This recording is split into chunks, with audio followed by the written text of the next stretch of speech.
Hello, everybody. Welcome to the Bible study this week. And for those watching at home, we're recording this on Sunday, December 5th. Today, we are continuing in our series called Holy Darkness.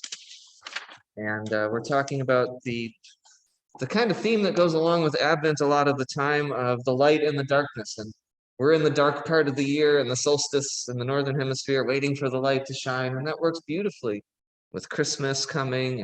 And in our worship spaces, we talked about last time how darkness is holy and that sort of special feeling you get at an evening service and out in the wild in the nighttime. So we're focusing on the dark half of it because we usually focus on the light. So we want to underscore and make sure everybody knows that God is present in the darkness as well, and that there is holiness in the darkness as well. So today the theme is called Darkness is Beautiful. And I will let you all know at home, I just let the folks here know that this is some subject matter and some scripture readings that are going to push you and challenge you a little bit.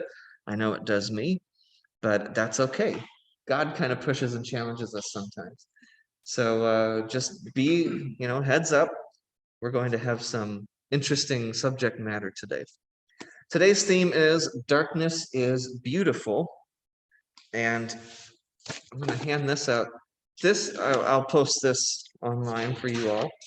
Let's see, 1, 2, 3, 4 for you. On the back of this is the song that we will go through later as our 1, 2, 3, 4, 5. Anita. We'll go through the song later as our closing prayer. But the front part is directly from the leader's materials to prepare this. This was originally intended as a worship series. So I just wanted to share this with you, just to give you an idea of some of the things we'll be talking about.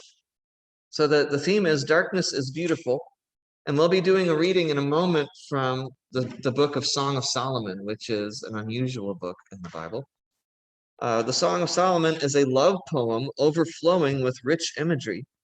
It need not be explained as an allegory of Christ's love for the church, although it often is, but can simply stand as an expression of being overwhelmed by the beauty of another.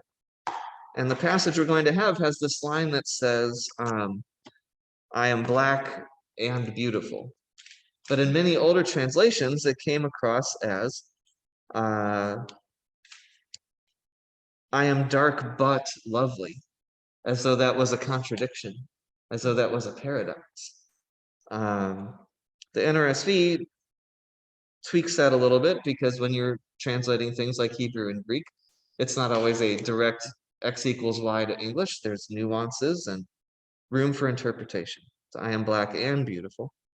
The scholarship behind this decision is reflected in a later verse.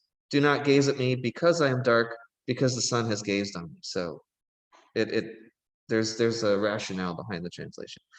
This may seem an unusual passage to meditate on during Advent. Yet many of the images of Christ and the Virgin Mary we are accustomed to seeing this season portray them with light skin, as if of European descent. This can give the incorrect impression that Jesus was white, a belief that has been used to defend notions of white supremacy. The passage offers a helpful contrast that is also more historically accurate. So I wanted to share that from the get-go because that's sort of the space that we're working in today, is that sort of history of blonde Jesus, white Jesus, which, again, Jesus came for everybody. So each group and nation and ethnicity can portray Jesus as looking like them, and that helps the message that Jesus also died for you. But the trick is not to make that the only or the best way of thinking of Jesus. So I have a slideshow to share with you, a little more art like we did last time. Let's see if I can make this work. Make this big. I'll do a screen share. That one. Okay, and then, hey now. Those at home are seeing me fumble with this slideshow. Interesting. Okay. I want you to do. There we go. So in theory, the screen share prevents the folks at home from seeing all your lovely faces, because I know you're shy. Or maybe just tiny. So I have my little tiny scribbles here to get me through the slideshow. I'm going to do that button. Okay. So I'm focusing on paintings, not nativity sets. Okay, nativity sets nowadays you can get all shapes and colors and sizes. But if you're looking for paintings, if you just search nativity painting, you're going to get something like this, right?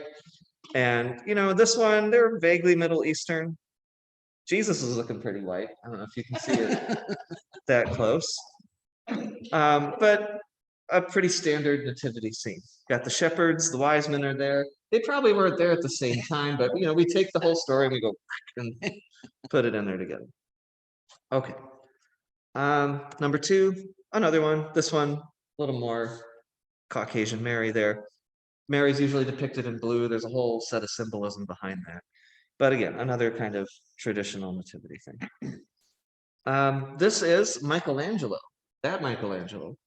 A painting he did, I forget the term for it, but it's a round thing. Somebody commissioned it. And so you have Mary here and Joseph looking older, little baby Jesus climbing on him, some, you know, naked Michelangelo angels in the background. Very Michelangelo style.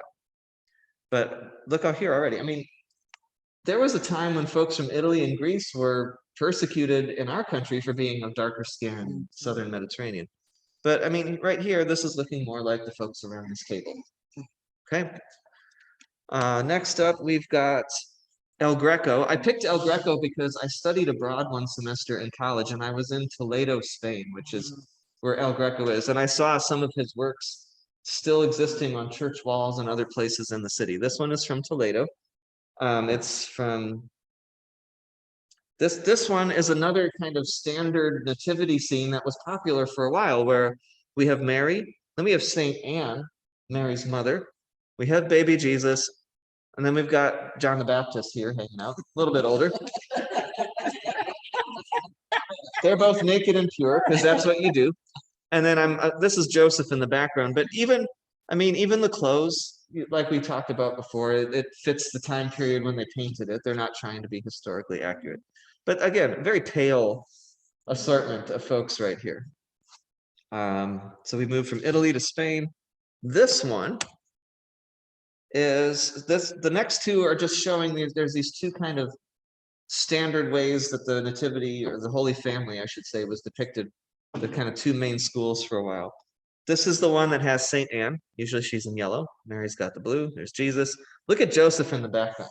There was a while where Saint Anne was considered much more important because of the doctrine that came out in the Middle Ages of the Immaculate Conception, that Mary was also born without sin. A lot of folks think the Immaculate Conception has to do with Jesus. It really is saying that the Virgin Mother was also without sin to just keep Jesus's line pure. So Saint Anne is there, and Joseph was pushed to the background, literally, in the shadows, in the background, not as prominent. Okay, that was one school of thought for a while. Others, this one, there we go. This one was by an artist whose last name is Giorgione. Don't know much about it. Sorry, take that back. That was Nicolas Poussin, French, 1648. This one is Giorgione. It's from 1508. And there was also a school of thought from the Counter-Reformation, where there was a pushback against Luther and others. And so part of what they did was they lifted up Joseph, and this symbolized the terrestrial Trinity. Mary, Joseph, and Jesus were the terrestrial Trinity, and some paintings even would have the double Trinity, the Holy Family, and then some other way of showing the Trinity up above. But again, both of these, white, white. And so I think I've got one next. Joseph, by the way, too, again, his age changed, and other times he was depicted as younger, sometimes older in the background, sometimes younger and more prominent. I'm not sure what that has to do with anything, but while I was researching this, that came up. So little tangential trivia bit for you guys. Okay. I didn't even write down who painted these. This one is some altar pieces. That also became popular to have paintings. You can see the candles in front here for those at home, right here. This is a sculpture, a wooden sculpture on the altar. There's the flowers in the vase. Some beautiful works of art if you visit different churches and cathedrals. But so the Holy Family was very prominent. And the Holy Family was almost always depicted pale. Okay, Caucasian. The Holy Family would be very different. I don't know if anybody else who went to Redeemer see their crushes. I mean, every nationality of the crush, a lot of them were from Haiti and countries that they had been to on mission work. It looked very different from one another. Yeah, I think the three-dimensional ones have way more diversity than the paintings. But yeah, one more plug. Today's the last day for the Nativity exhibit. I was in Spain, went to Montserrat, where the Black Madonna is. Yeah. And it's above the altar, but it's kind of an altar on its own because you go up one set of stairs. It's a one-way trip. So you go up the stairs this way and you go across over top of the altar and she's up there. Yeah. And her nose and her toes and her fingers, her knuckles were all wore down. Touches it walk past. Yep. But I don't know if that was an effect of the Moors that she was Could black, be. Or the fact that it was just because of pigment they used turned dark. I don't know, but she is definitely black. Yeah, so there are exceptions. And if you go to Mexico, you get Our Lady of Guadalupe, and you get this whole other piece. Mary was often nursing. This is a little triptych here. This one is, let me get my notes here.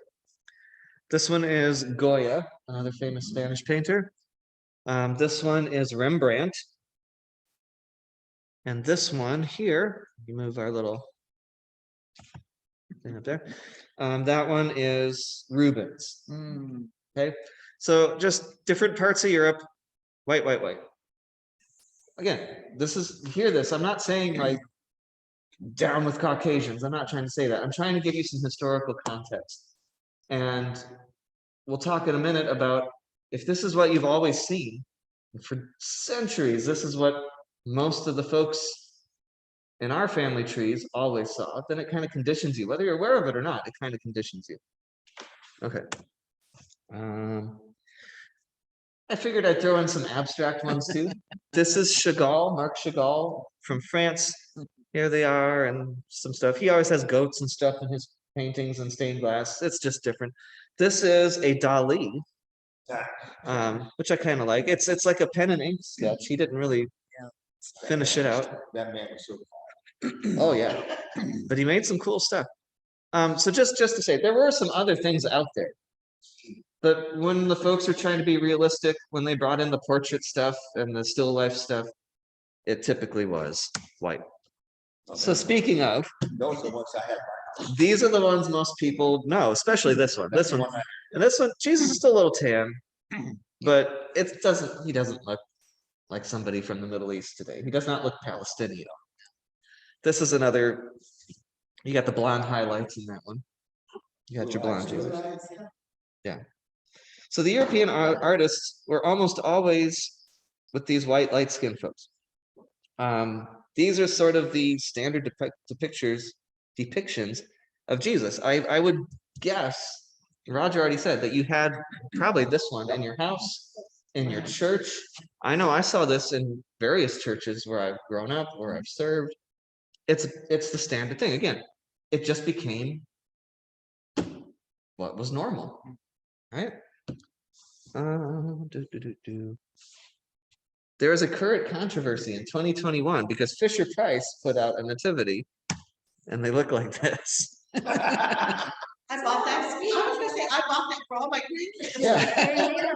So, and the tradition says that the three kings came from different places, so we got a little there. But for the Holy Family, the controversy is saying, like, come on, folks, are we still doing this? You know.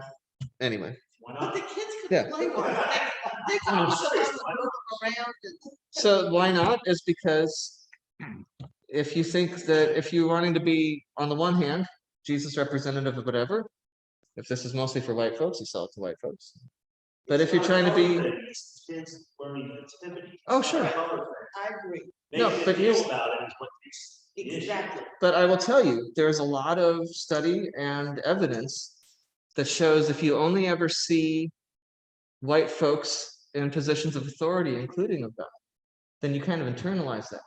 If you only ever see movies where the only Palestinian or Arabian or whatever actor is the terrorist villain, then you internalize that. I'm not saying it's all the way true. I'm not saying that you can't have conversations with your kids and balance that out. But there's a lot of evidence that shows that if you do like, association with folks, if you just talk to regular people, the first association they would have is white good, not white bad. Not across the board, but it's definitely out there. Like I said, I'm pushing. To me, that should not be a trigger. If you don't like it, don't buy it. Sure, of course. It's not a toy. No. It's something that brings that story to them that they can interact with, relate to. Definitely. And if they want to put a little bit of pigment into the baby Jesus story, that's fine. Yeah. It's not a trigger point. I'm sorry, it shouldn't be a trigger. It is for someone. Sure. Well, let me have this conversation with a mixed group of people. It's down to talk. That would be a wonderful thing. Yeah. I agree with that. Now, here's the thing. I bet if we had this conversation with a mixed group of people, you'd be hearing different perspectives. You might, and that's where I'm going to get to in a minute. A Black Lutheran pastor wrote a whole book called Dear Church. Boy, this thing challenges me. Boy, my gut reaction to a lot of the stuff in this book. It's called Dear Church, a love letter from a Black preacher to the whitest denomination in the U.S. That is statistically, without a doubt, the ELCA is the whitest. So I would just so I'm going to come back to this, but this pushed me. My knee-jerk reaction to a lot of the stuff in this book was, oh, come on. But then I kept reading and I heard the personal story and I heard the other stuff. And this person comes from a background, we'll get into this in a minute. But I have a feeling that if you had this conversation with a group more diverse than what we have right now, you would hear people telling stories like there are in this book saying, you know what, I grew up my whole life thinking that Jesus was this color and that wasn't for me.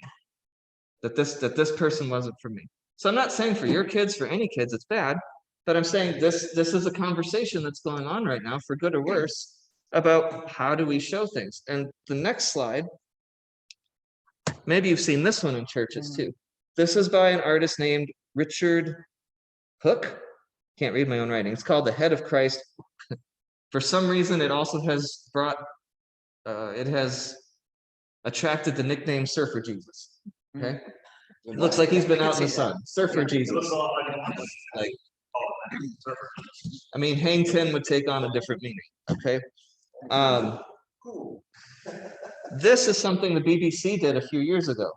I don't know if you remember the story when this came out, but they used a computer to generate, looking at historical records and archaeological things, what would a typical male in Palestine, in the Israel area, look like in the first century. And that's what came out. So this would be very different than what we're used to, than the angelic milky skinned Jesus and Mary and Anne, Joseph shoved in the back. Just bringing up the contrast. But if this is what a more typical Palestinian Israeli person would have looked like back then, or Israelite, two different things. I would say that since back in the 50s when I saw this, everybody probably knew that it was different. But since the world was so large, much larger than it was, as small as it is now, you could, in your enclave where you were at, I could see where we might think as a young kid anyway that white, because I wouldn't know any difference. But as an adult, I can actually see the other one. As I read that same geographic you did, it's pretty good scientific things on that, considering where he was from and the family and everything. And that's pretty close. Yeah. And it had been short. Yeah. And there is a big push over the last few decades of historical. Yeah. And there's a big push in the last 50 years of historical criticism. There's even a thing called the Jesus movement that really pushes things. That's all about the historical Jesus. What was he? What wasn't he? Was he really divine? Like Christian theologians who are like pushing it past the envelope, that makes me uncomfortable. because in my head, I've got doctrine and theology that says Jesus fully human, fully divine. And there's all the other theology and all our beliefs and faith flows from there. And for the Jesus movement to be like, yeah, he was just a good guy. Why not? You know, like pushing people. That's a little tough. What you do when you start doing that, you end up making a profit than a Right. part of the divinity. Right. And then you end up more towards, I think, Muslim way of thinking. Oh, sure. So yeah, it goes down a whole nother road. So I'm not sure what their goal is, but I know a lot of pastors love to go to those lectures because I think it challenges them because it makes them think about stuff, and that's okay. But I come back to, well, fully human, fully divine. Luther said that's the sweet exchange. If Jesus wasn't both, then we wouldn't get all the good stuff, and he wouldn't take all our bad stuff. You got to have both. I'm just being weird, but I don't. My faith doesn't. no, can't watch It's all not the a words. picture. No. It's a. Sure. It's a thought. It's a belief. Sure. It's. I don't It can be picture. purple, I don't care. Yeah. Sure. But then again, our denomination doesn't stress having a personal relationship with Jesus either. We stress more the theological, the ideological stuff. But if you grow up here and you should have a personal relationship with Jesus Christ, your Savior, and you know, then you're wanting to put a face to the name. That show we watched yesterday was pretty much that. Okay. So, yeah. Yeah, and I was going to ask, in the Chosen movie, what's Jesus look like? What are the folks look like? He was a baby. Oh. No, but in the, Everyone. but in the series, Okay. Mary was, Yeah. And and in the movie, Joseph was actually black. yeah. And and Passion of the Christ, folks look like they're from that area now. Like, so over the years, Yeah. but if you go back and watch like the NIV videos that were made of, you know, it's pretty rough. Yeah. Just King not of just, Kings. yeah. Well, the guy Blue that eyes. Jesus Christ Superstar, Godspell. I the mean, guy that it's like played those. Christ in the 60s, so he made a career out of it. He looked Caucasian. Yeah. Oh, and those at home, I hope you're able to pick up on all this and get like one of my eyeballs when I looked in. Here you go. Okay. Almost done with the slideshow. So are there other things out there? Of course, there's Orthodox iconography. Lots of different versions of the Holy Family there. Okay.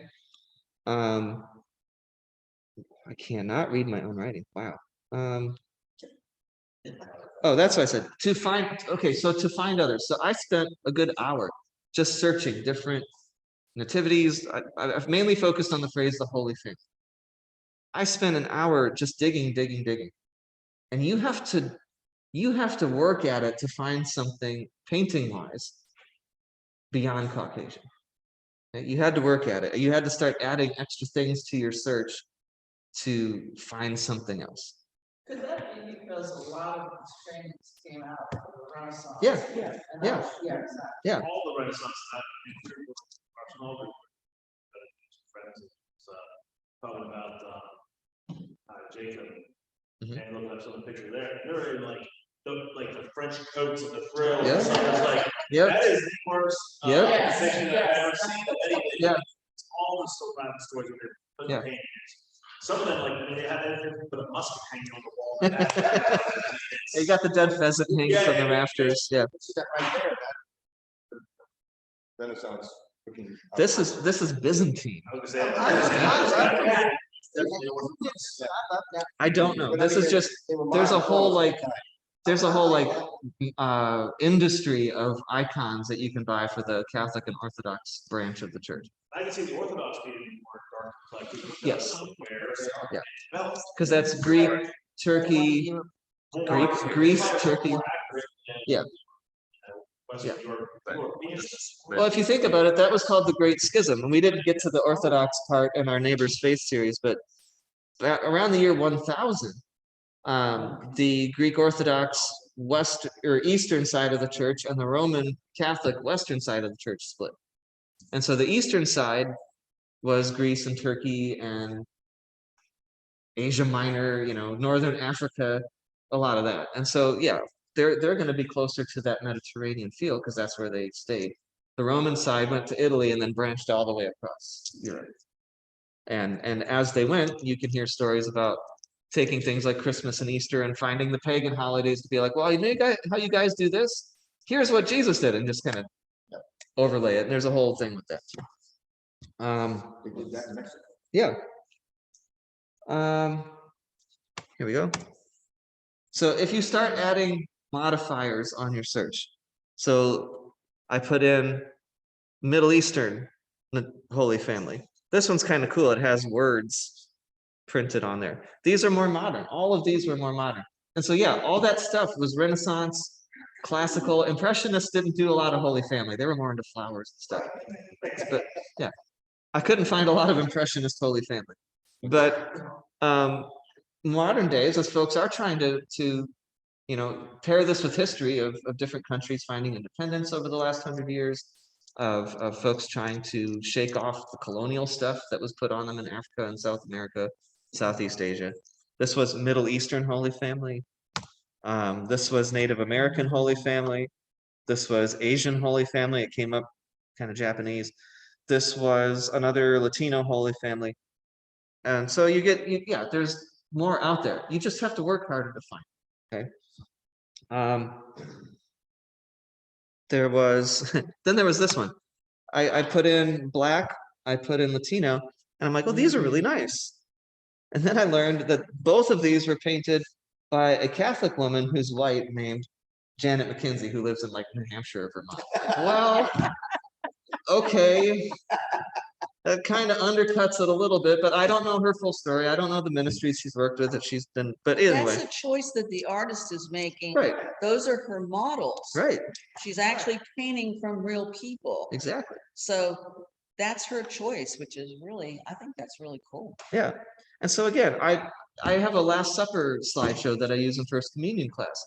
And part of what I show is mosaics from caves in Turkey and where they rubbed the toes clean, where they pulled off little tiles to take home as souvenirs from their pilgrimage, to you know, different Last Supper depictions where they have the European clothes, where it's like what's the nomadic herders in Central Africa. I can't think of it, Maasai or something like that. So there's a group where they're just dark-skinned folks sitting around the fire with the Last Supper. There's a Dali style painting where Jesus's face is the chalice, you know, where I am the body and the blood. Look, his face is the blood. Right. So there's all sorts of stuff out there.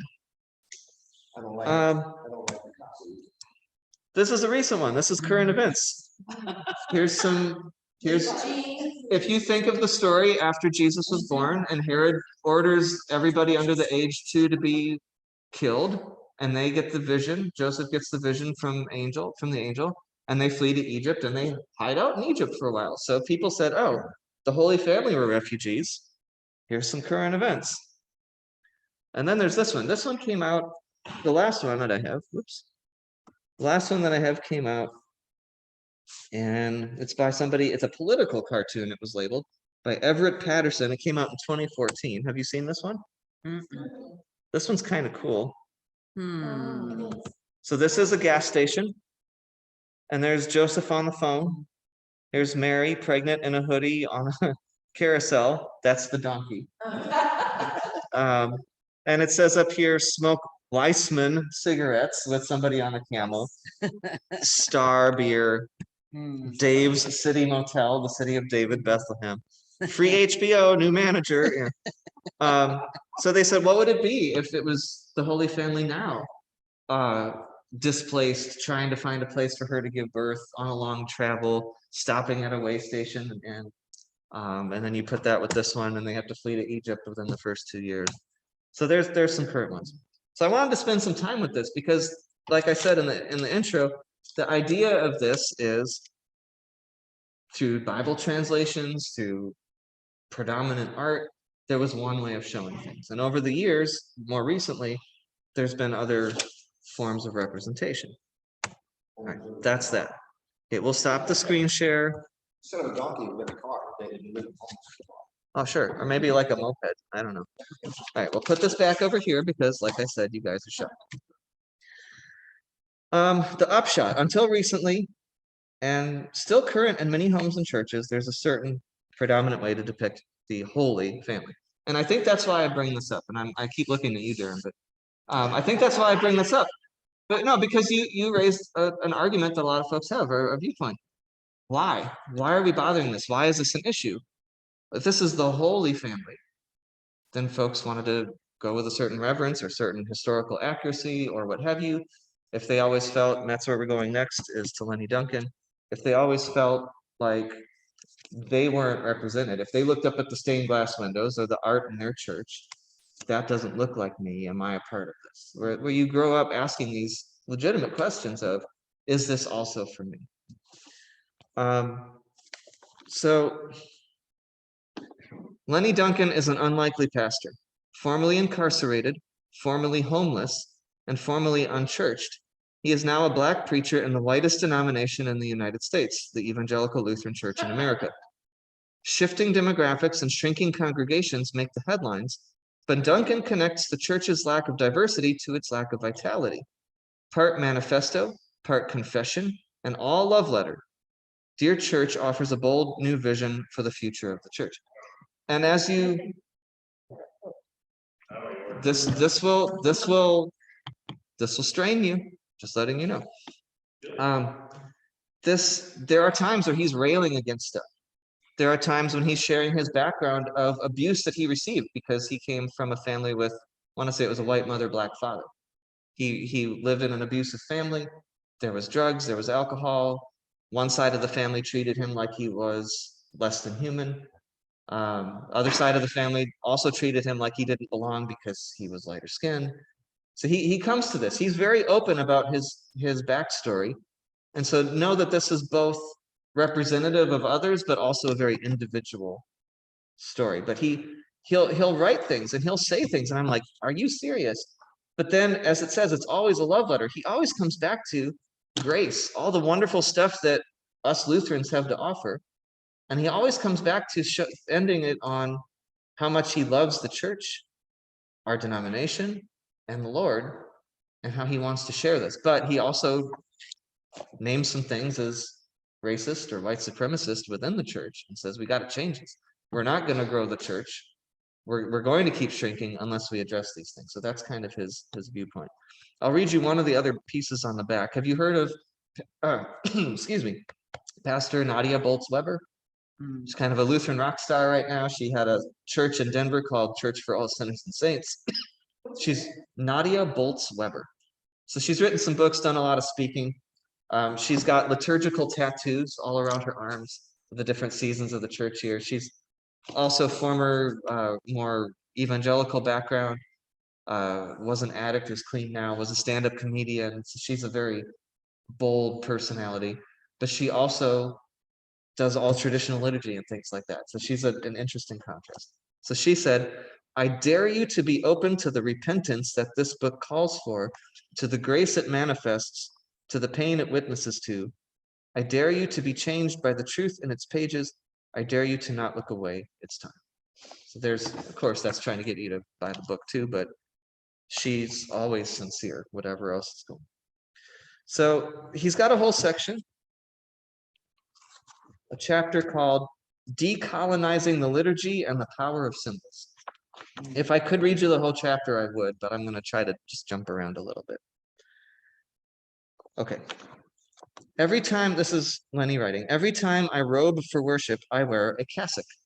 I like the long black robes with 33 buttons to represent the years of Jesus' life and how they feel similar in style to the preaching robes in most Black traditions. But my love of cassocks was started by a death threat. During my first year of seminary, I noticed that all the robes available for seminarian assistants during weekly worship were white, pure crisp white with hoods.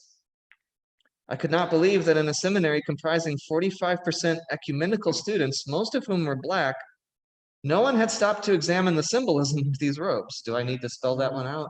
White robes with hoods? Okay.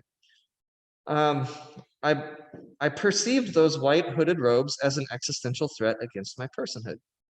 I brought it up constantly, but those in power just humored me, listening but not taking my concerns seriously. They wrote me off, because they'd say like, oh, this is what we always use. That's not what it means. Okay. I continue to insist that white hooded robes were a symbol of terror for Black folks, but only received this response. I won't allow a blip in human history to change the symbolic meaning of what these robes have stood for in 1800 years of church history. The problem is that blip in human history is the attempted genocide of my people. A few years later, for a movement known as #decolonizelutheranism, I wrote about the need to express our Lutheran identity separate from any of the white Northern European cultural markers. I will pause. I've said something similar to this for a while, that if our Lutheran culture of Norwegian lutefisk and lefse, which is tasty, the lefse, or Scandinavian smorgasbords, or even Garrison Keeler, if that's what we identify as being Lutheran, then yeah, we're going to keep shrinking, because the stuff about grace and freedom is so much more powerful. Anyway, I expected to receive criticism and pushback from my views, but hoped genuine conversations would result. Instead, what I received were my first death threats as a public theologian, threats I received from called and ordained ministers. For the first time, I realized that the body politic of the ELCA might not care at all about what I had to say, and if they did, they would respond with vitriol and hatred. So now I wear a black cassock when I lead worship, because whiteness does not equal holiness, and blackness does not equal evil, brokenness, or self-denial. Black is holy. Dear church, it's time to stop prioritizing tradition and civility over the lives of the marginalized.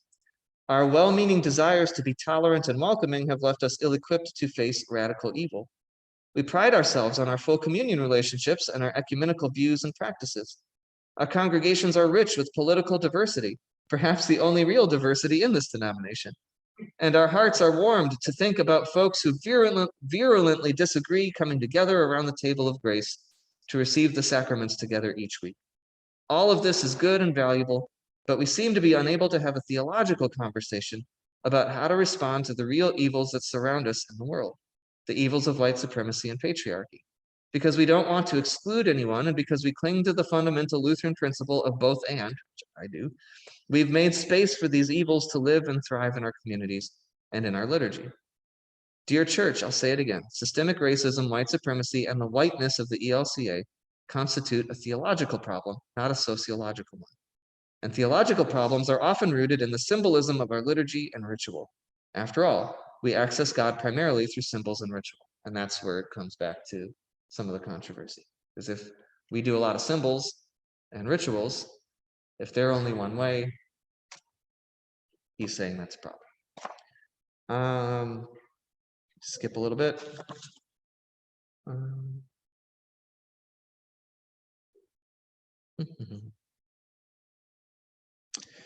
Paying lip service to blackness in this church isn't enough. What I'm proposing is something much more drastic and holistic. We need to change the fundamental ingredients of Lutheran worship. I don't mean stepping away from the formula of word and sacrament, but detangling those experiences from the white Eurocentric model we passively accept as church.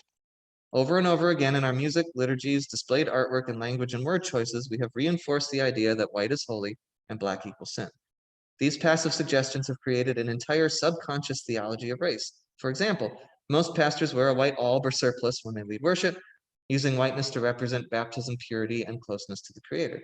We've never stopped to ask why we equate the color white to goodness, probably because of like bleach and things, but still. Every day we sit in church, we are being subtly fed this narrative about whiteness, a narrative that is at work in all of us consciously or subconsciously. The person who administers the sacraments, clothed in white. The colors of resurrection and ultimate victory, white. The candle you light at the anniversary of your child's baptism, white. The message is clear whether you realize it or not. White equals pure, and the inverse is also true. The absence of white, darkness or blackness, equals bad or evil. During Advent, here's the part I wanted to get to, we spend an entire season struggling through the darkness looking toward the coming light. The primary symbol and image we use for the season is the anticipation of an emergence from darkness to light. We could focus more broadly on holy anticipation, or the God-child being born into a world where empire will try to lay waste to him, the Herod story, or a God who throws God's own self upon the world clothed in vulnerability and dependency, or the place of unwed teenage mothers in our world, or the slaughter of innocents by a leader grasping for power. We don't tend to focus on the theme of refugees fleeing radical evil. or preparing the way of the Lord by creating conditions more conducive to grace. Nope. We have reduced the Advent season to From Darkness to Light, a theme reinforced by repetition and tradition. And darkness is just another way of saying blackness, another symbol that equates blackness with evil and light, whiteness with good. Last part. Symbols are important to shape the way we think about the world, often without us knowing it. If we don't just deconstruct harmful symbols, we will slowly poison our children. But there's another way. And then he starts giving other examples. But if we stick to the idea that Advent is a time of darkness, midnight, blackness, when we await the dawn, light, and whiteness, we're conflating whiteness with holiness, a powerful symbol whose ill effects on our community we have yet to really explore. You know, the Baptist church back here, when we run Thanksgiving, when they get to be deacons in their church, I think they all wear white. And that's a all black church. Yeah. And so they wear white. No, I know. It's the tradition. So I don't agree with everything that guy. I don't either. I said I'm gonna put it's pushing you. Yeah. Whiteness is like cleanliness. Whiteness is Sure. like Sure. If I see someone coming in white looking like that, I don't think they're healthy or spirit. They're sick. They need someone's pale that pale. Yeah. Purity versus in the darkness. We talk about before. Fear of the dark. Fear of the dark. Sure. You know, I usually compare the study compare them to the Jewish Bible. Yeah. Because it goes back to the older translation. Yep. And you know, the word dark meant other things other than what's black. Right. Black and white. Yeah. And that's why I'm all about. So we want to put our modern spin on that word black.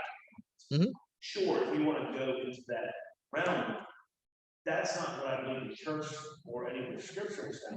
Sure. You want to put again, you go back to the social, theological versus sociological. Yeah. We're taking our sociological biases and bringing them into the church. That's exactly what he said.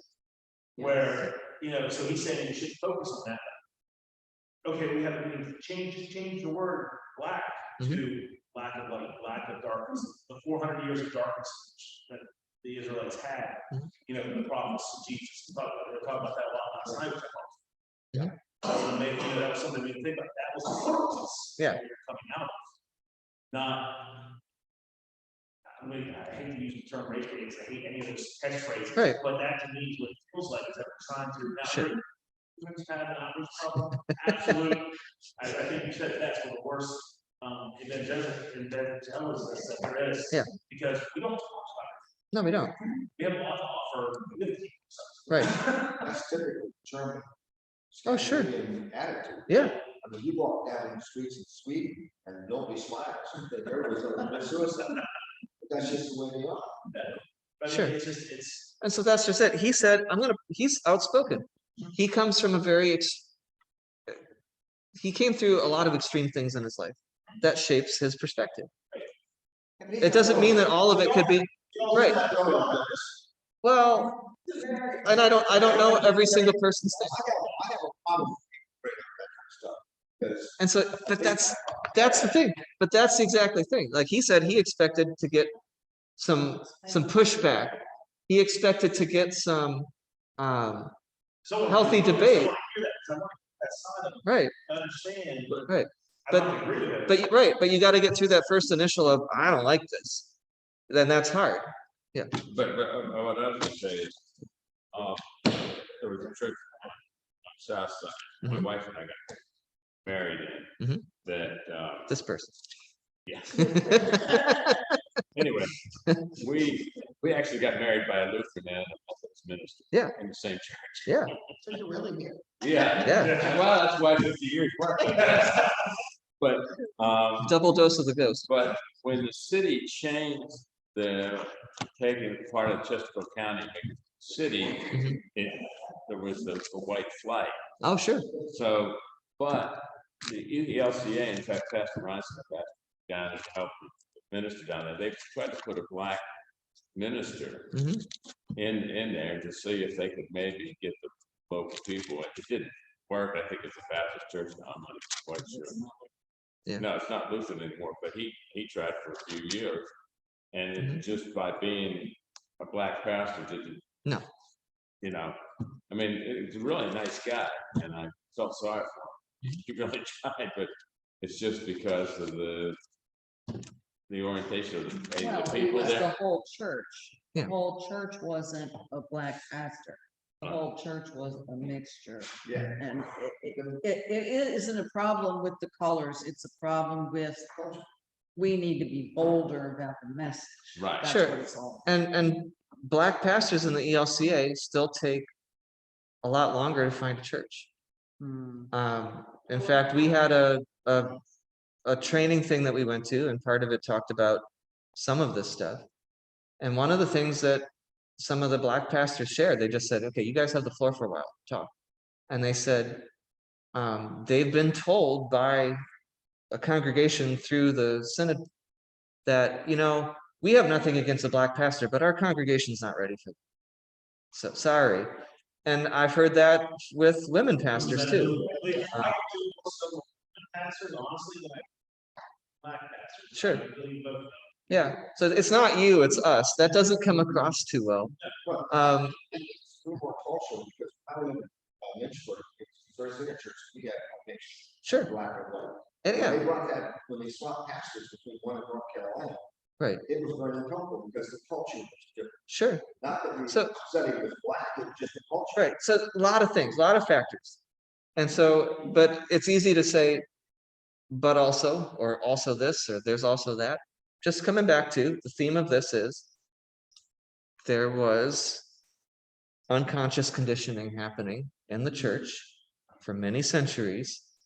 Whether we agree with it or not, whether we can debate the cause or the root of it, but it's kind of undeniable that for many centuries, here's what people were getting. How you handle that as a kid, how you handle that as an adult, how you internalize it or not, if you're willing to wrestle with it or not, or just if it just stays unconscious, it's still there. And part of the other bit of this workshop we were in, again, if you look at movies, if you look at TVs, ads, villains, you know, what do people see most of the time? And you can do a film history, you can do a TV history, and then until recent years, there was 99%. Here's the one way to see things. It's often overlooked, still real. Just even if we don't agree with it, even if it makes us uncomfortable, it doesn't mean there isn't truth to it. And to have the conversation.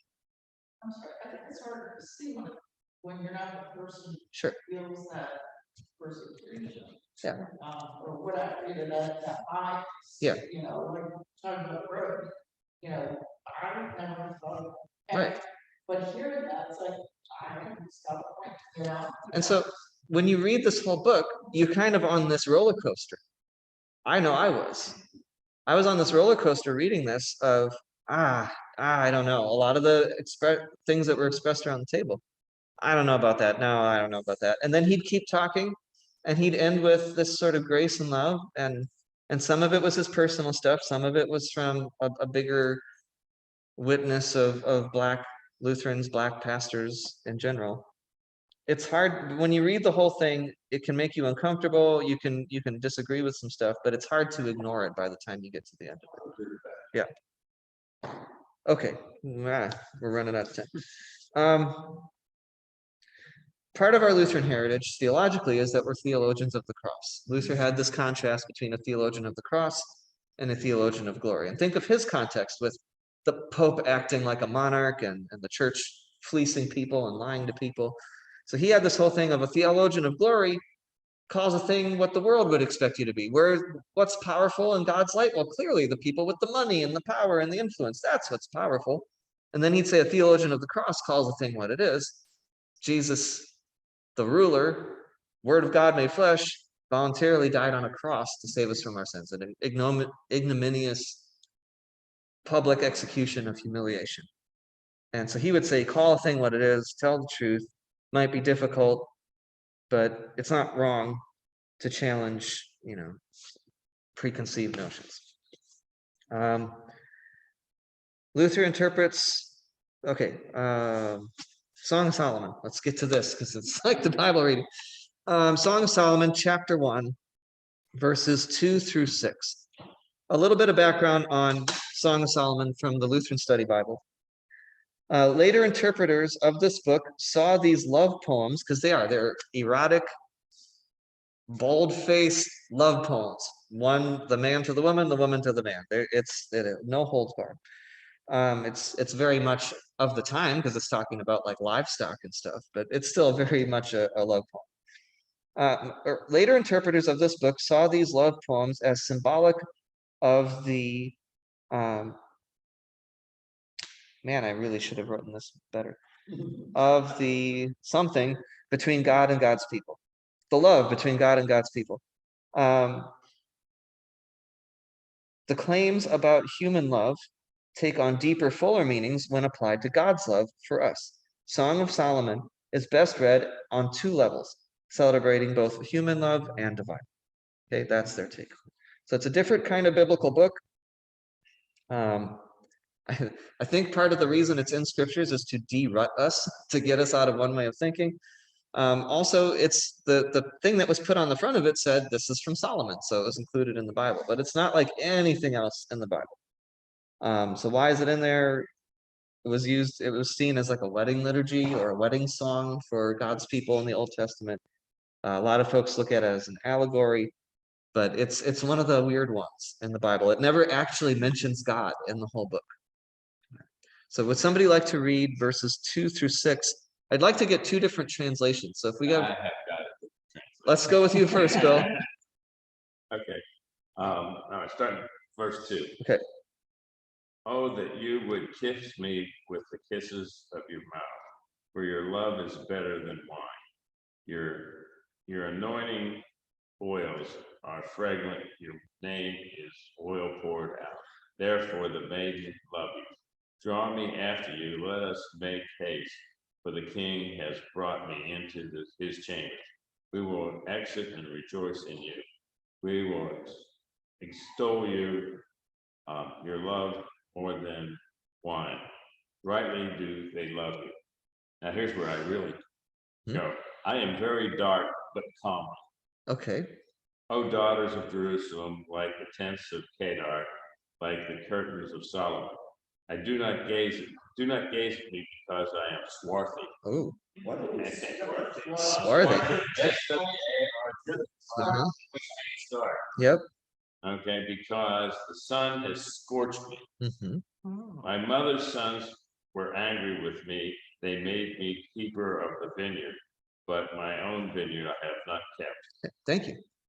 Anybody else have one? I have a couple of here. Well, pick one. Usually I don't like message actually. Yeah. Kiss me full and mouth. Yes, your love is better than headier than your aromatic oils.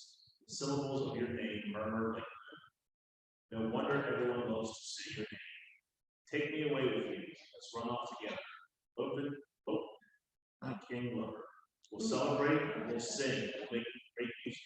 Yes, for your love is better than vintage wine. Everyone loves you, of course, and why not? I am weathered but still elegant. Weathered. Yes. Okay. Our dear sister of Jerusalem, Indros, weather darkened like dark desert tents, time softened like Solomon's temple hangings. Don't look down on me because I'm darkened by the sun's harsh rays. My brothers ridicule, send me to work in the fields. They made me care for the face of the earth, but I had no time to care for. Okay, so here's the NRSV, Translation. the Message. Oh, Which I usually don't. yeah, Nine times out of 10, the message is like, Yeah. The Orthodox Jewish Bible here for us. He puts the work in to try to do the translation, but sometimes his choices of how to make it sound modern, I'm like, really? Yeah. Really, Eugene? Sometimes they do. It does go back to the original Hebrew. It's not like I'm going to pick on the Good News Bible where it's just like, let's sound modern. Like, it does the work. So here's the NRSV, which is what we use in worship. Speaking of, we got about 5 minutes. Let him kiss me with the kisses of his mouth, for your love is better than wine. Your anointing oils are fragrant. Your name is perfume poured out. Therefore the maidens love you. Draw me after you. Let us make haste. The king has brought me into his chambers. We will exult and rejoice in you. We will extol your love more than wine. Rightly do they love you. I am black and beautiful, O daughters of Jerusalem, like the tents of Kedar, like the curtains of Solomon. Do not gaze at me because I am dark, because the sun has gazed on me. My mother's sons were angry with me. They made me keeper of the vineyards, but my own vineyard I have not kept. Okay, lots of different variations. The challenge for us is to look for the faithful intersection of the original context in the Hebrew and the culture and the present day context. And so we get these different translations from different periods of time, different goals in the translating process. We got weathered, we got swarthy, we got black, we got dark. They draw the introduction drew the thing where it said, older translation said, I am black but beautiful, and that was kind of there in yours. And they're saying, no, it should be black and beautiful. So whether it's because of the sun's rays or because of the melanin that you were born with, she was looked down on because her skin was darker. Okay. So you got to try to sift through all of that in the original, especially when it's poetry, especially when it's Hebrew, especially when it's like 3,000 years old. You got to wrestle with what it was trying to do then. And you got to be faithful about where we are now and your own things that you bring to reading the Bible, your own filters, and try to faithfully, prayerfully hash this out. What is this saying? So why talk about this?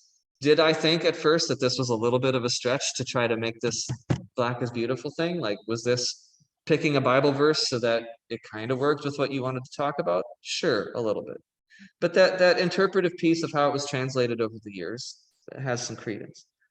So why do we talk about that? Why are we talking about any of this? Let's come back to that. Because the gospel is no less powerful, but might seem to many much less relevant if we don't talk about these things. It might make us uncomfortable. We might say, what is the point of this? But a lot of other folks in our country, whatever color their skin, look at the church right now. And this was another webinar I was part of. When folks look at the church right now across the country, they see the church first and foremost as judgment. The church in general, not the Lutherans or the Episcopalians, but the church. The first thing that comes to mind is they're judgmental, they're out of touch, they're hypocrites, they're exclusive. So when you talk to the nuns, the folks that just say, I'm not involved in any religion, that's their perception of the Christian church. And one of the things that is coming out of the experts is to say, if we don't talk about things like justice matters, disparities, injustice in the world, then folks aren't going to take the church seriously. So to even have the conversation is maybe a good step to admit that we're uncomfortable, to say, I don't know if I agree with this, but we'll talk about it. That, you had the coworker, Darren, who said, oh man, I wish my church talked about other denominations or other religions. Because for some denominations, why would you talk about the people who are wrong? Why would you talk about the people who are heretics or the people who are infidels or pagans or whatever? So to just even have a conversation says something. But for today, at a minimum, looking for conversations to try to expose you all to others' perspectives. Not saying you should agree with it, not saying you should immediately internalize it, but there's other perspectives out there that aren't what we've grown up with. There's other lived experiences, and maybe we pick up a little awareness along the way. Advent is a season about being prepared. Advent is a season where John the Baptist shows up, Jesus is born in a manger. Expectations are flipped upside down. And as you read the Gospels, it's a constant thing of people going, wow, he teaches with authority, of the Pharisees and the chief priests saying, who is this guy? Who do you think you are? Because Jesus flips tables and Jesus turns expectations upside down. And so it's okay for us to get shaken a little, especially in the season of Advent, because that's what God did through Jesus. And so today, I don't know, turn some things upside down, see what you see. I just remembered I didn't do this. So let's take a moment to go back a week to your homework. I'll share what Leroy said, but if you had any time this week where you looked for God in the dark or in the more subtle, start with that and then bring it into what we just talked about today. I know it was a lot. Here's what Leroy said. He mentioned 1 John 2:7-11, which really does make the light seem better than the dark. So that's 1 John chapter 2. Go ahead and read it. John's gospel and the John letters do a lot of light and dark symbolism. For me, it's more about knowledge or lack of knowledge, but there again, light is good, dark is bad. Whatever else you want to read into it, that's usually what we get. He said, Leroy was stationed in Alaska for a while. He said, this time of year is very dark. And he said, I think your other senses seem more acute. Unless you are hiding or sleeping, there is a craving for light. Without dark, there would not be as much appreciation for the light. Of course, without light, there would be no appreciation for the dark. A politician's answer, he said about himself. So yeah, I think you need the both together. We tend to tip the scales one more than the other. So any thoughts from the last week? Looking for God in darkness or the unexpected? Any thoughts on today before we do our closing song prayer? There's an area now, I always liked, Mhm. and I looked up, and I never remember the and I don't think it's part of the longer thing, Okay. but it's about hope. And it says, part of the how, right? So it makes you see God's guidance and not only, that's what I trust, but also the shadows of his hand. Mm-hmm. So, very clearly stating that God is present even in this time. Sure. Especially. in this time. Yeah. And it's easy to say darkness, the dark times where God is absent. God abandoned me. I don't feel God. And that's kind of like the footprints. Yeah.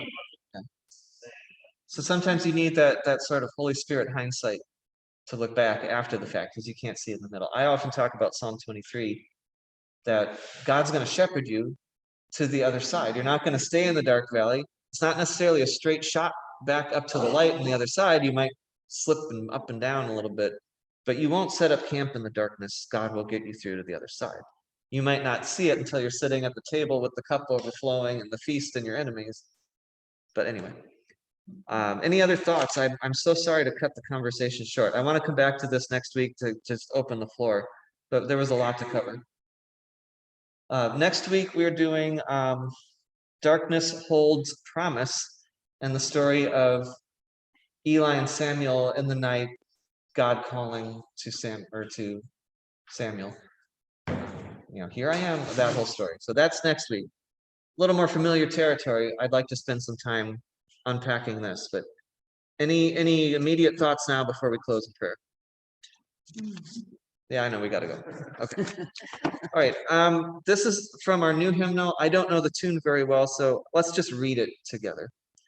Okay. Joyful is the dark, holy hidden God, rolling cloud of night beyond all naming. Majesty and darkness, energy of love, word in flesh, the mystery proclaim.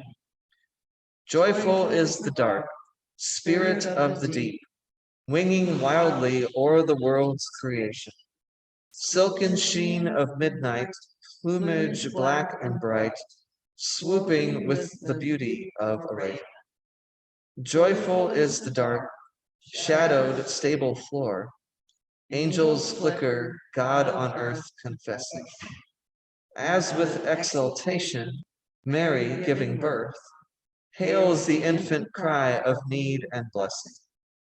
Joyful is the dark, coolness of the tomb, waiting for the wonder of the morning. Never was that midnight touched by dread and gloom. Darkness was the cradle of the dawn. Joyful is the dark, depth of love divine, roaring, looming thundercloud of glory. Holy, haunting beauty, living, loving God. Hallelujah, sing and tell the story. Wow, that's beautiful. So if you have one takeaway today, the theme of today was darkness is beautiful. I'd like you to try to hold that and that God is in the darkness and not just, darkness isn't so bad. That it's like, darkness isn't as bad as we make it out to be. But to lift it up to darkness is beautiful, and to balance those scales a little bit. Like I said, I kind of expected we'd have some good conversation today. This is some challenging stuff. It pushes some of our buttons and our comfort zones. But I hope there's some food for thought, and we'll, ruminate and ponder on this during the week. And I will start next week with an open floor to unpack some more of this. Thank you, everybody. Thanks to those at home. And for you all, send in your thoughts and comments too, like Leroy did last time. And we will make sure to share them. Thanks, everybody.